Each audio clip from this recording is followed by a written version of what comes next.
Yes, and speak a few words why he has written a letter in this electronic age to his daughter. Thank you so much.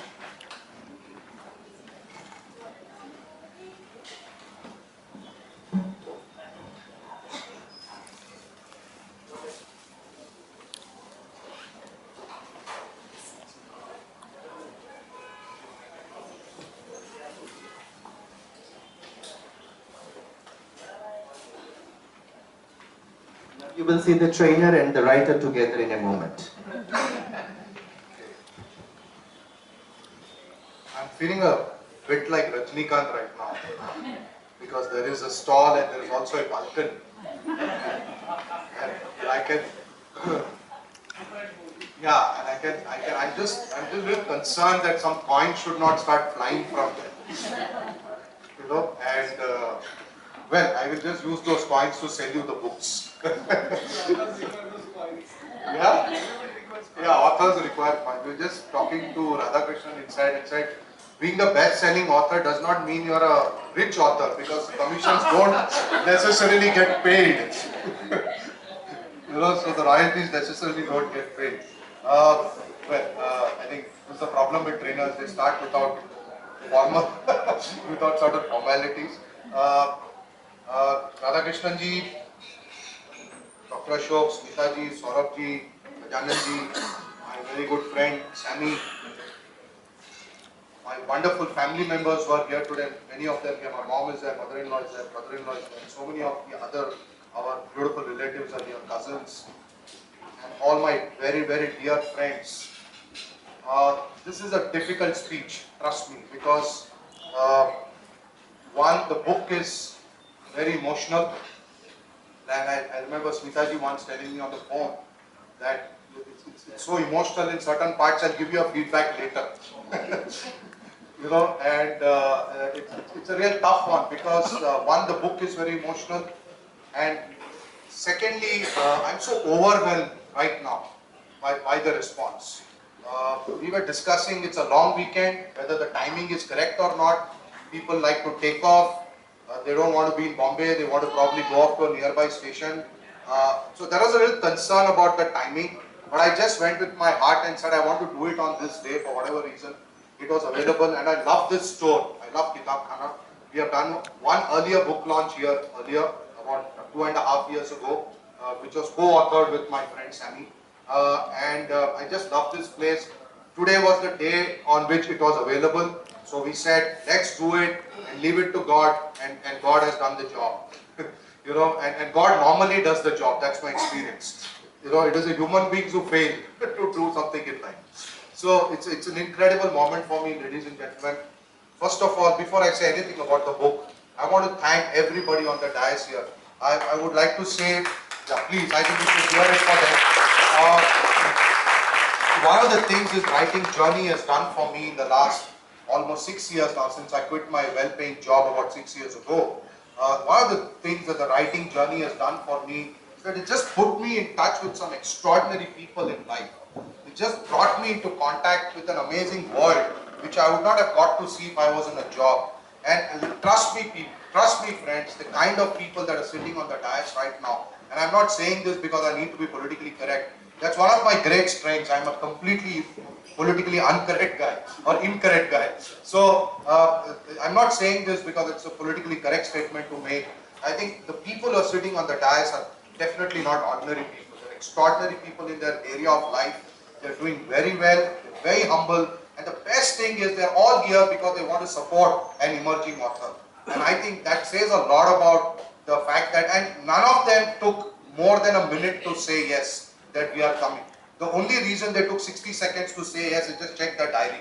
Well, whether April 4th was free or not. That's about it. So, thank you Radhakrishnan. Thank you Smita ji, Saurabh ji.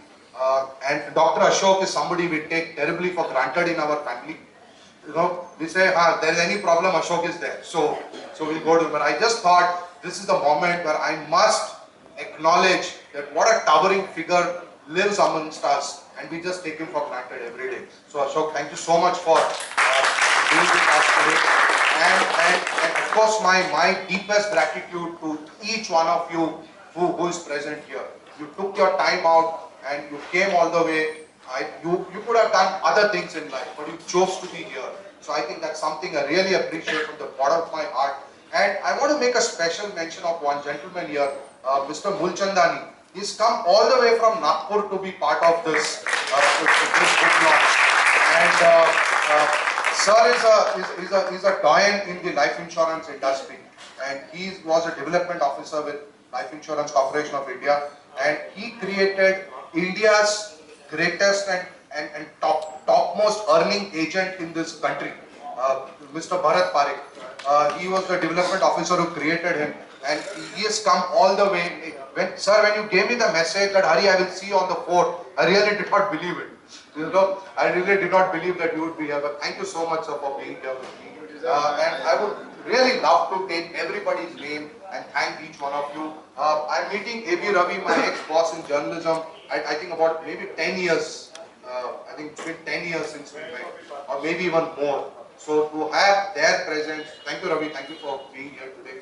And I would really love to go around each person thanking each one of you, just the paucity of time. But please take it as a very personal gratitude from my side for the fact that each one of you is here today to bless this occasion. And really, I would love to have each one of you on stage and you be the chief guest and the guest of honor. But it's just that somebody has to be an audience and somebody, has to be on the dais. So really, in my heart, there is no distinction. And I really love you guys, and I thank you so much for having come here all the way and graced this occasion. And and there's one favor that I ask from you before you leave from here, is that you should please bless my daughter, because I think this is a much bigger moment and the day for her than for me. And thank you so much, because I think it's come completely unexpectedly for her from somewhere, and I want her to be very humble in this moment of glory. I know it's a very difficult moment to handle these kind of moments, very emotional moments.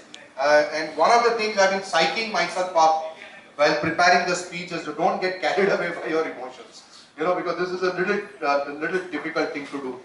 Now, I'll come to the book now.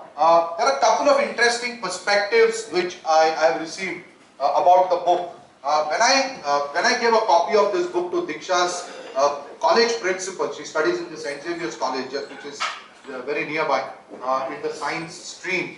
When I gave it to the principal, a lot of people earlier have been giving me feedback that when will you write that big fat book? You always seem to turn out small books. But when I gave it to Father Fraser, and he said, this is such a long letter.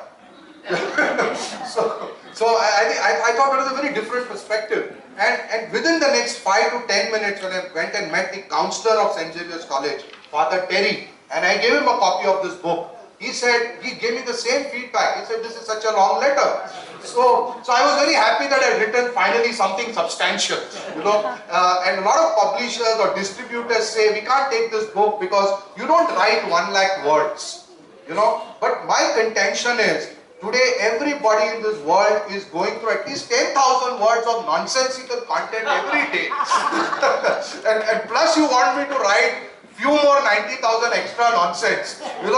I think what we need to really do, and that's a responsibility of good writers, it doesn't mean that we should not write long books. I'm also planning to write a few long books. But I think every word has to have a meaning. It should be meaningful. So, from that perspective, I think this book has got very meaningful content. That's what my humble attempt has been.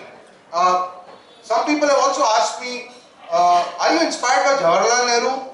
Because he wrote letters to his daughter Indira Gandhi, you are also writing the letter to Diksha. My answer is, I am neither Jawaharlal Nehru nor I think she will ever be Indira Gandhi.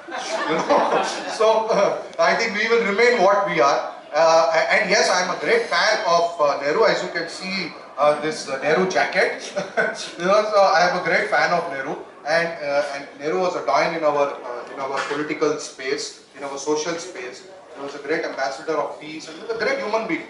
But it's really not inspired by Jawaharlal Nehru's letters to his daughter. Maybe somewhere subconsciously, yes. But my real inspiration has been my own daughter. And I can tell you something that I'm not very sure whether I would have made a real good father if I had a son. because because I find, and this has got nothing to say against the sons or anything like that. It is just that boys and girls are made a little temperamentally different. You know, and I think I would have been fairly incapable if I had a very energetic son to handle. You know, so from that perspective, so it is not the fault of the sons, it is my incapability. From that perspective, I think my wife and me are pretty blessed in the sense that we have a daughter who's grown up very quietly without us even realizing that she has grown up so big. And I really want to thank Gajanan from the bottom of my heart. He, in record time, he arranged for those 2 special books to be made available. You know, for the 11th, when the 11th hour came. I mean, literally the 11th hour, because it was December 11th. You know, from that perspective. So thank you, Gajanan. I really thought I should take this opportunity to thank you for that. Because if he could not have arranged, because if he could not have arranged those books at that point of time,